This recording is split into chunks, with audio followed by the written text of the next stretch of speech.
कल्पना कीजिए 1980 के दशक का अमेरिका, ओरेगॉन राज्य का एक बहुत ही धूल भरा वीरान सा रेगिस्तान। और अचानक उस वीरान सड़क पर दुनिया की सबसे महंगी और आलीशान गाड़ियों का एक लंबा काफिला गुजरता है। और वो भी कोई छोटी मोटी गाड़ियां नहीं। बिल्कुल नहीं। एक या दो नहीं, पूरी 93 रोल्स रॉयस गाड़ियां। और गाड़ी के अंदर एक इंसान बैठा है जिसने हीरे जड़ी टोपी पहनी है, एक बेहद कीमती चोला पहना हुआ है। और सड़क के दोनों तरफ लाल और नारंगी कपड़े पहने हजारों लोग खड़े हैं, जो उस गाड़ी पर फूल बरसा रहे हैं। हाँ, खुशी से रो रहे हैं, नाच रहे हैं। मतलब ये किसी हॉलीवुड फिल्म का सेट नहीं था और न ही किसी अरबपति का काफिला था। ये एक ऐसे इंसान की हकीकत थी जो खुद को एक आध्यात्मिक गुरु कहता था। ये जो दृश्य है ना, ये सच में सोचने में ही इतना अजीब लगता है कि मतलब पहली बार सुनने वाले को इस पर विश्वास ही नहीं होता, क्योंकि ये हमारी उन सारी स्थापित मान्यताओं को सीधे चुनौती देता है जो हमने बचपन से सीखी हैं। बिल्कुल। क्योंकि सदियों से हमारे समाज ने, हमारे धर्मों ने सन्यासी की एक ही छवि गढ़ी है। एक ऐसा व्यक्ति जिसने सादगी अपना ली हो, जो भौतिक दुनिया और पैसों से पूरी तरह कट चुका हो। मतलब हम हमेशा से वैराग्य को सीधे तौर पर गरीबी और त्याग से जोड़कर देखते आए हैं। और यहीं से शुरुआत होती है उस पहेली की जिसे आज हम पूरी गहराई से सुलझाने वाले हैं। आज हम इन तमाम सोर्सेस की गहराई में उतरकर ओशो, जिन्हें पहले भगवान श्री रजनीश और मूल रूप से चंद्रमोहन जैन के नाम से जाना जाता था, उनके बहुचर्चित, रहस्यमय और विरोधाभासों से भरे जीवन का विश्लेषण करने वाले हैं। और हमारे पास रिसर्च मटेरियल का एक बहुत बड़ा पुलिंदा है। हाँ, हमने Wikipedia, the Quint, Osho news, LA India और यहाँ तक कि कारसेल्स के आर्टिकल्स का इस्तेमाल किया है। साथ ही ओशो की अपनी आत्मकथाओं और उनकी ध्यान विधियों के जो आधिकारिक विवरण हैं, उन्हें भी शामिल किया है। यहाँ एक बात बिल्कुल स्पष्ट करना बहुत जरूरी है। हाँ, ये बहुत अहम है कि इस चर्चा का मकसद किसी का पक्ष लेना बिल्कुल नहीं है। ना तो हम उनके विचारों का प्रचार कर रहे हैं और ना ही उनके आलोचकों का समर्थन कर रहे हैं। हमारा एकमात्र उद्देश्य बस उस इंसान को समझना है, उस मनोविज्ञान और उस पूरे आंदोलन को समझना है जिसने पूरी दुनिया की राजनीति और अध्यात्म में भूचाल ला दिया था। बिल्कुल। और इस विशाल साम्राज्य और उससे जुड़े विवादों की तह तक जाने के लिए हमें सबसे पहले उस नींव को समझना होगा जहां से ये सब शुरू हुआ। हमें ये समझना होगा कि उनके विचार इतने विद्रोही बने कैसे। तो अगर हम शुरुआत से देखें, हाँ, अगर हम 1931 में जाएं तो मध्य प्रदेश के कुछवाड़ा नाम के एक छोटे से गांव में चंद्रमोहन जैन का जन्म हुआ था। और उनकी शुरुआती परवरिश उनके माता पिता ने नहीं बल्कि उनकी नानी ने की थी। और ये एक बहुत ही महत्वपूर्ण बात है। नानी वाली बात इतनी अहम क्यों है? क्योंकि उनकी नानी ने उन्हें एक पूर्ण आजादी का माहौल दिया। उन पर कोई भी रूढ़िवादी अपेक्षाएं नहीं थोपी गई। अच्छा, मैंने पढ़ा है कि उन्हें सवाल पूछने की इतनी आजादी थी कि वो बचपन से ही हर नियम को चुनौती देने लगे थे। मतलब ये सवाल पूछने की जो आदत थी वही उनके पूरे जीवन का आधार बन गई। सही कहा। बड़े होकर जब वे दर्शन शास्त्र यानी फिलॉसफी के प्रोफेसर बने तो उनका ये विद्रोही स्वभाव पूरी तरह से बाहर आ गया। उन्होंने समाज के सबसे सम्मानित लोगों पर सीधे प्रहार करना शुरू कर दिया। मतलब उन्होंने महात्मा गांधी और मदर टेरेसा जैसी हस्तियों की मान्यताओं का कड़ा विरोध किया। अब कोई भी आम इंसान सोचेगा कि मदर टेरेसा तो गरीबों की सेवा कर रही थी, तो उनका विरोध क्यों? उनका तर्क बहुत ही अलग था। उनका मानना था कि पारंपरिक धर्म और गांधी या मदर टेरेसा जैसे लोग असल में गरीबी का महिमा मंडन कर रहे हैं। ओशो का तर्क ये था कि अगर आप गरीबों की पूजा करने लगेंगे, अगर आप ये कहेंगे कि गरीब होना भगवान के करीब होना है, तो फिर आप कभी भी समाज से गरीबी मिटाना चाहेंगे ही नहीं। अरे हाँ, क्योंकि आपके अवचेतन मन में तो गरीबी एक पवित्र चीज बन चुकी है। बिल्कुल। वे कहते थे कि गरीबी कोई महान चीज नहीं है, ये एक बीमारी है जिसे मिटाने के लिए इंसान को विज्ञान, बेहतरीन तकनीक और पूंजीवाद का सहारा लेना चाहिए। ये एक बहुत ही तीखा लेकिन सोचने पर मजबूर करने वाला तर्क है। और यहीं से उनके सबसे प्रमुख और सबसे चर्चित दर्शन का जन्म हुआ, जिसे उन्होंने ज़ोरबा द बुद्धा कहा। हाँ, ज़ोरबा द बुद्धा। ये कॉन्सेप्ट सच में बहुत दिलचस्प है। ज़ोरबा, जो कि निकोस काज़ांज़ाकिस के एक मशहूर उपन्यास का किरदार है, वो इंसान है जो दुनिया के हर भौतिक सुख का बेखौफ आनंद लेता है। अच्छा खाना, शराब, नाचना, संगीत, विलासिता। और दूसरी तरफ है बुद्धा यानी गौतम बुद्ध, जो आत्मिक शांति, पूर्ण मौन और ध्यान में लीन है। ओशो का मानना था कि एक व्यक्ति को भले पूरी तरह से जोरबा की तरह भौतिक सुखों को जीना चाहिए, तभी वो बुद्धा की तरह असली वैराग्य पा सकता है। इसके पीछे का जो मनोविज्ञान था वो ये था कि जब तक आप किसी चीज को पूरी तरह से जी नहीं लेते, आपके अंदर उसकी लालसा बची रहती है। ये तो वैसा ही है जैसे आप किसी बहुत टाइट स्प्रिंग को जोर से दबाने की कोशिश कर रहे हो। पारंपरिक धर्म उस स्प्रिंग को दबाकर रखते हैं, जो कभी ना कभी और ज्यादा भयानक रूप से उछलकर बाहर आएगी। हाँ, बिल्कुल सटीक उपमा है ये। ओशो मानो ये कह रहे थे कि उस स्प्रिंग को पूरी तरह से खुलने दो, उसका पूरा विस्तार होने दो, ताकि उसका सारा तनाव ही खत्म हो जाए। और अगर आप इसके मनोवैज्ञानिक पहलू को देखें तो ओशो ये कह रहे थे कि पारंपरिक धर्मों ने इंसान के अंदर इच्छाओं को दबाकर एक गहरा अपराध बोध, मतलब एक गिल्ट पैदा कर दिया है। गिल्ट। हाँ, और उन्होंने इसी अपराध बोध को खत्म करने की कोशिश की। इसी कड़ी में 1968 में उनकी सबसे विवादित प्रवचन श्रृंखला सामने आई, जो बाद में संभोग से समाधि तक नाम की पुस्तक के रूप में छपी। इसमें उन्होंने काम वासना को दबाने या उसे पाप मानने के बजाय उसे आत्ममुक्ति और समाधि की पहली सीढ़ी बताया। बाप रे। उस दौर का जो भारतीय समाज था, जो बहुत ही रूढ़िवादी था, उसके लिए ये विचार किसी बड़े झटके से कम नहीं था। लेकिन यहाँ मुझे एक बात खटकती है। क्या ये दर्शन वाकई लोगों को मानसिक रूप से आजाद करने के लिए था? मतलब क्या ये सिर्फ अपनी विलासिता, कामुकता और एक आलीशान जीवन शैली को सही ठहराने का एक बहुत ही चालाक बौद्धिक बहाना नहीं था? ये सवाल तो उठता ही है। क्योंकि जब आप अपने अनुयायियों से कहते हैं कि सब कुछ भोग लो, तो इसमें संयम या अनुशासन की तो कोई जगह ही नहीं बचते ना। ये एक बहुत ही स्वाभाविक और तार्किक संदेह है, और उनके कई आलोचकों ने ठीक यही बात कही है। क्योंकि जब आप नैतिकता की सारी दीवारें गिरा देते हैं, तो आज़ादी और अराजकता के बीच का जो फर्क है वो खत्म होने लगता है। बिल्कुल। लेकिन जो लोग उनके साथ थे, उनके लिए ये अपराध बोध से आज़ादी का एक ऐसा जश्न था जो उन्होंने पहले कभी महसूस नहीं किया था। और जब विचार इतने क्रांतिकारी हों, तो उन्हें अमल में लाने के तरीके भी साधारण नहीं हो सकते। 1971 में उन्होंने नव संन्यास नाम से एक नए आंदोलन की शुरुआत की। इसमें पुराने संन्यास की तरह दुनिया छोड़ने के बजाय उसे पूरी तरह से जीने पर जोर दिया गया। और फिर 1974 में पुणे में उनका मशहूर आश्रम खुला। और पुणे का ये आश्रम कोई आम आश्रम नहीं था। मतलब ये बहुत जल्द दुनिया भर के बुद्धिजीवियों, हॉलीवुड कलाकारों, मशहूर मनोवैज्ञानिकों का गढ़ बन गया। और इस आश्रम का सबसे मुख्य हिस्सा थी उनकी खुद की बनाई हुई ध्यान विधियां, खासकर ओशो डायनामिक मेडिटेशन। हाँ, डायनामिक मेडिटेशन। यहाँ पर चीजें सच में बहुत अजीब होने लगती हैं। आमतौर पर जब हम मेडिटेशन शब्द सुनते हैं तो दिमाग में क्या आता है? एक शांत कमरा, आंखें बंद किए हुए लोग, एक गहरी शांति। लेकिन इस डायनामिक मेडिटेशन में ऐसा कुछ भी नहीं था। बिल्कुल नहीं। इस ध्यान को पारंपरिक ध्यान के बिल्कुल उलट डिजाइन किया गया था। इसके 5 अलग-अलग चरण होते हैं। हमारे सोर्सेज के अनुसार पहले चरण में आपको अपनी नाक से बेहद तेज और अराजक तरीके से सांस लेनी होती है, बिना किसी लय के। दूसरे चरण में आपको पूरी तरह से पागल हो जाना है। मतलब सच में पागल। हाँ, मतलब आपको चीखना है, रोना है, नाचना है, अपने कपड़े फाड़ने हैं या जो मन में है वो करना है। तीसरे चरण में आपको अपने दोनों हाथ ऊपर करके पूरी ताकत से हू चिल्लाते हुए कूदना है। चौथे चरण में अचानक एक आवाज आती है, स्टॉप, और आप जिस भी स्थिति में हैं आपको वहीं बर्फ की तरह जम जाना है, यानी फ्रीज हो जाना है। और अंत में 5वें चरण में धीमा संगीत बजता है और आपको नृत्य करते हुए जश्न मनाना है। मेरा सवाल ये है कि इस सब में शांति कहाँ है?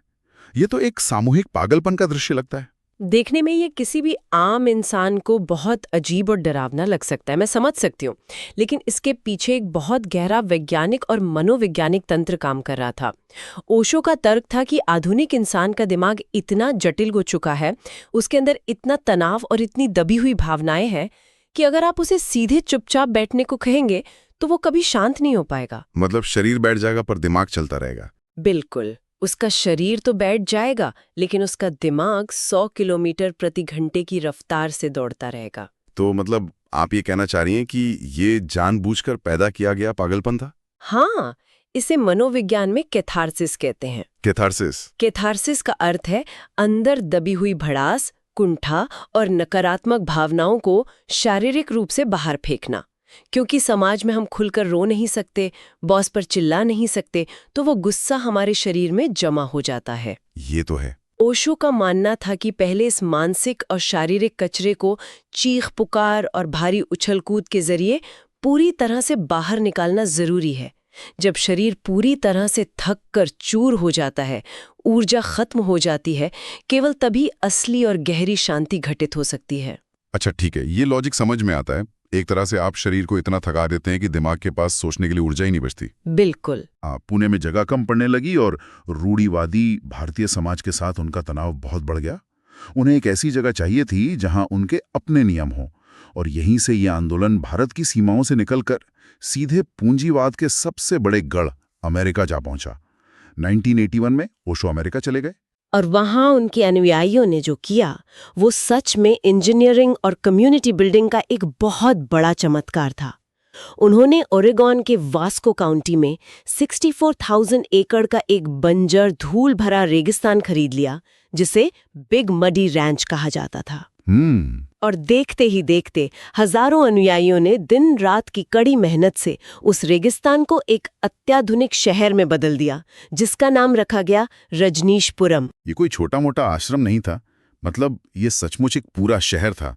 वहां उनका अपना खुद का पुलिस बल था, जिसे पीस फोर्स कहा जाता था, और आपको पता है वो हथियारों से लैस होते थे। बाप रे। उनके पास अपना खुद का हवाई अड्डा था, फायर स्टेशन था, शॉपिंग मॉल था और खेती की एक बेहतरीन इकोलॉजिकल व्यवस्था थी। लेकिन इसी अत्याधुनिक शहर की सड़कों पर वो दृश्य रोज घटित होता था जिसका जिक्र हमने बिल्कुल शुरुआत में किया था। 93 रोल्स रॉयस गाड़ियां। हाँ, विशेष रूप से सिल्वर स्पर मॉडल, जिनकी कीमत करोड़ों में थी।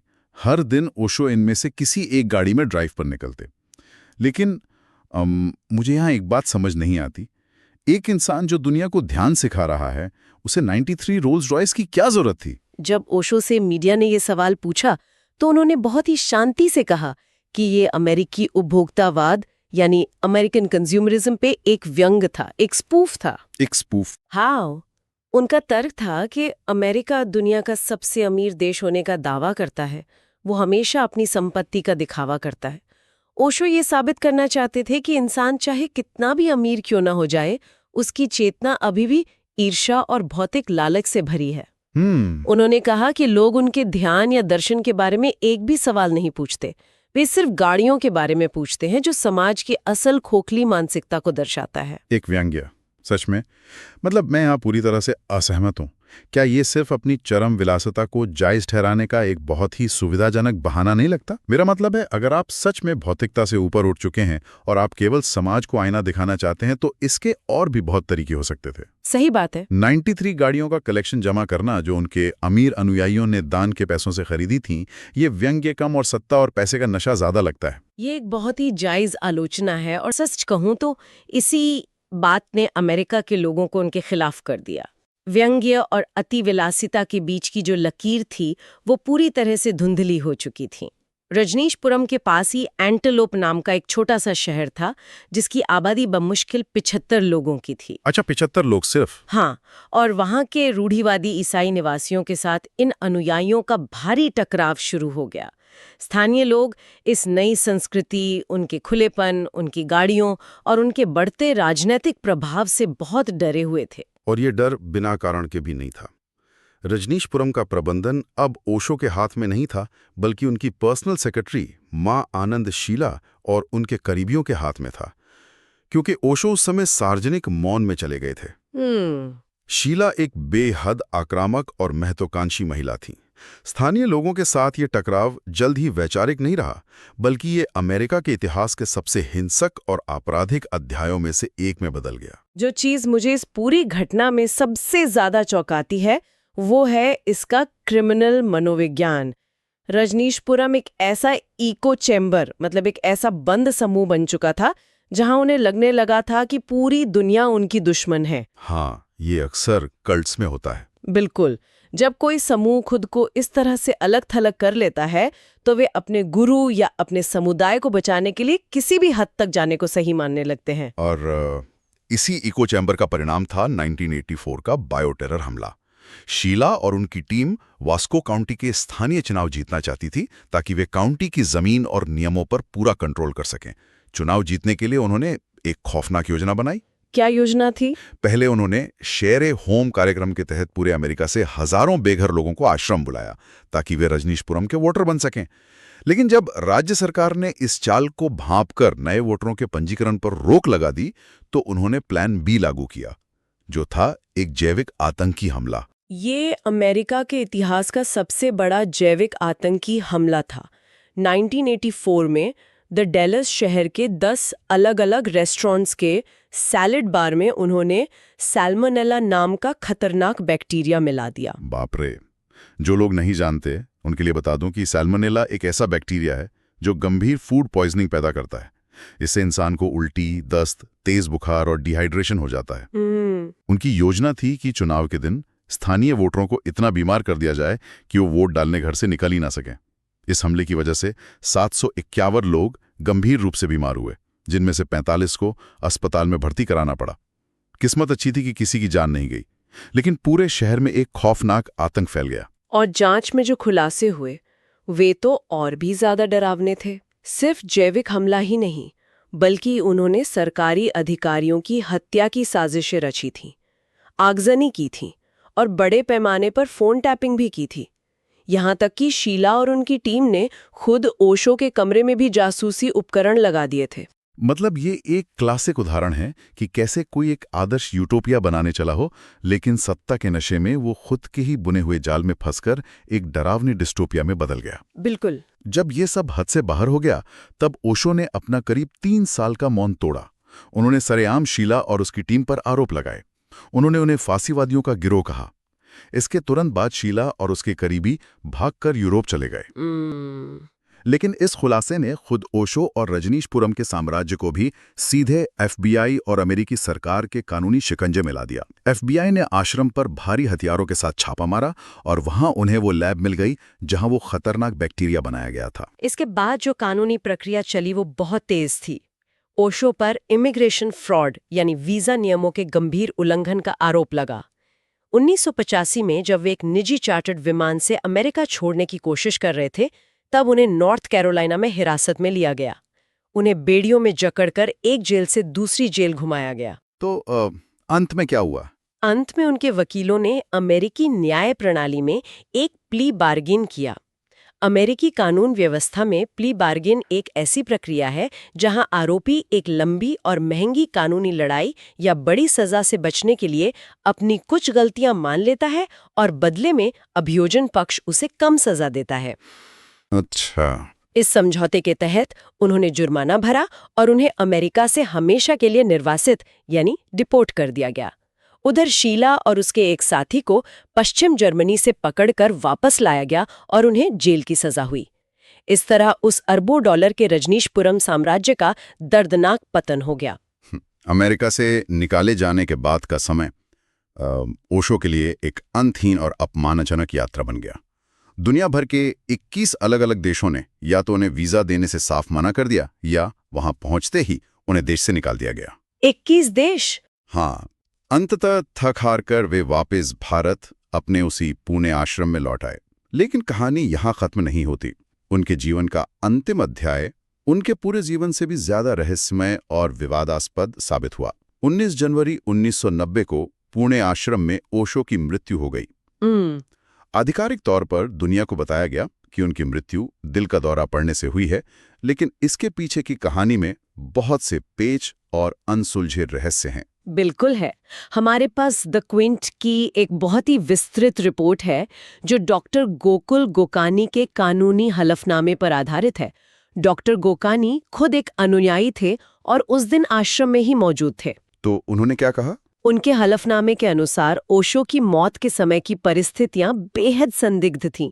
आश्रम की जो सबसे करीबी इनर सर्कल थी, जिसमें मुख्य रूप से अमृतो और जयेश नाम के 2 विदेशी अनुयायी शामिल थे, उन्होंने मृत्यु प्रमाण पत्र बनवाने में बहुत अजीब जल्दबाजी दिखाई। अजीब जल्दबाजी? हाँ, डॉक्टर गोकानी को दोपहर 1 बजे ही बुला लिया गया था, लेकिन उन्हें घंटों तक ओशो के पास जाने नहीं दिया गया। फिर शाम 5 बजे अचानक उन्हें बताया गया कि ओशो शरीर छोड़ चुके हैं। और सबसे चौंकाने वाली बात तो ये थी कि ओशो की अपनी सगी माँ, जो उसी समय उसी आश्रम में मौजूद थी, उन्हें भी अंतिम समय में अपने बेटे से मिलने नहीं दिया गया। मृत्यु के 1 घंटे के भीतर ही आनन फानन में अंतिम संस्कार की तैयारी कर ली गई। ये तो बहुत ही अजीब है। रिपोर्ट के मुताबिक जब उनकी मां को अंतिम संस्कार के समय लाया गया तो उन्होंने रोते हुए कहा था उन्होंने उसे मार डाला। ये एक बहुत ही संगीन आरोप था जो आज भी उनके कई पुराने अनुयायियों के मन में गूंजता है। और इन शक की सुइयों को हवा खुद ओशो के उन दावों से मिली जो वे अपने अंतिम दिनों में करते थे। ओशो अक्सर कहते थे कि जब वो अमेरिका की जेल में थे तो उन्हें थैलियम नाम का एक धीमा जहर दिया गया था। थैलियम ये क्या होता है और ये कैसे काम करता है? थैलियम एक भारी धातु है जिसका कोई स्वाद या गंध नहीं होता। इसी वजह से इसे छुपकर देना बहुत आसान है। ये धीरे धीरे इंसान के नर्वस सिस्टम यानी तंत्रिका तंत्र को नष्ट कर देता है, बाल झड़ने लगते हैं और शरीर के अंग काम करना बंद कर देते हैं। इसके लक्षण अक्सर आम बीमारियों जैसे लगते हैं, इसलिए इसे पकड़ना बहुत मुश्किल होता है। ओशो का दावा था कि अमेरिकी सरकार ने उनकी आवाज दबाने के लिए उन्हें यही जहर दिया था जिसने उनके शरीर को अंदर से खोखला कर दिया। ये सब किसी सस्पेंस थ्रिलर जैसा लगता है, लेकिन रहस्य उनकी मृत्यु के साथ दफन नहीं हुआ। इसके बाद लड़ाई शुरू हुई उस चीज की जो अक्सर बड़े साम्राज्यों के पतन के बाद होती है, पैसा और पावर। हाँ, उनकी विशाल बौद्धिक संपदा और अरबों की संपत्ति। ओशो के एक पुराने शिष्य योगेश ठक्कर ने बॉम्बे हाईकोर्ट में गंभीर आरोप लगाया। उन्होंने कहा कि ओशो की जो वसीयत सामने लाई गई है वो पूरी तरह से जाली है। उनका दावा है कि वसीयत पर ओशो के हस्ताक्षर असली नहीं है, बल्कि उन्हें किसी और दस्तावेज से फोटोकॉपी करके वहां चिपकाया गया है। और इस वसीयत के आधार पर आज ज्यूरिख में स्थित ओशो इंटरनेशनल फाउंडेशन पूरी संपत्ति, उनके किताबों की रॉयल्टी और उनके नाम के इस्तेमाल को कंट्रोल कर रहा है। ये एक बहुत बड़ा कानूनी विवाद है जो आज भी चल रहा है। और जो पुणे का वो मशहूर आश्रम था जहां ये सब शुरू हुआ था, जिसे अब ओशो इंटरनेशनल मेडिटेशन रिजॉर्ट कहा जाता है, वहां एक नई ही प्रक्रिया चल रही है। मीडिया और पुराने अनुयायियों ने इसे डी ओशोआइजेशन का नाम दिया है। डी ओशोआइजेशन? हाँ, अगर आज कोई वहां जाए तो उसे पूरी जगह पर ओशो की कोई तस्वीर देखने को नहीं मिलेगी। यहां तक कि जिस जगह उनका अंतिम संस्कार हुआ था उस समाधि का जिक्र तक रिजॉर्ट की आधिकारिक वेबसाइट से गायब कर दिया गया है। इससे अब ओशो के आश्रम के बजाय एक लग्जरी आध्यात्मिक हेल्थ क्लब के रूप में प्रमोट किया जा रहा है। और यही बात पुराने सन्यासियों को बेहद नाराज करती है। उनका मानना है कि जो जगह ओशो की कर्म भूमि थी, जहां उन्होंने अपनी पूरी जिंदगी दी, उसी जगह से उनकी पहचान को एक सोची समझी रणनीति के तहत मिटाया जा रहा है। मतलब एक व्यक्ति पर आधारित आंदोलन जो कभी व्यक्तिगत स्वतंत्रता और समाज की रूढ़ियों को तोड़ने के लिए जाना जाता था, आज खुद को एक कॉर्पोरेट ब्रांड बनाने की कोशिश कर रहा है जहां मूल संस्थापक की ही जगह नहीं है। तो इतने सारे दस्तावेजों, विवादों और घटनाओं की गहराई में उतरने के बाद इस पूरी कहानी का क्या अर्थ निकलता है? ये कहानी एक तरफ ये दर्शाती है कि इंसान की आस्था कितनी ताकतवर हो सकती है, जो एक बंजर रेगिस्तान में एक जीता जागता शहर बसा सकती है। बिल्कुल। लेकिन वहीं दूसरी तरफ ये बहुत ही क्रूरता से ये भी दिखाती है कि व्यक्तिगत आजादी की खोज और एक अंधे कल्ट के बीच की लकीर कितनी धुंधली होती है। ओशो के विचार आज भी किताबों, ऑडियो टेप्स और सोशल मीडिया के जरिए जिंदा हैं।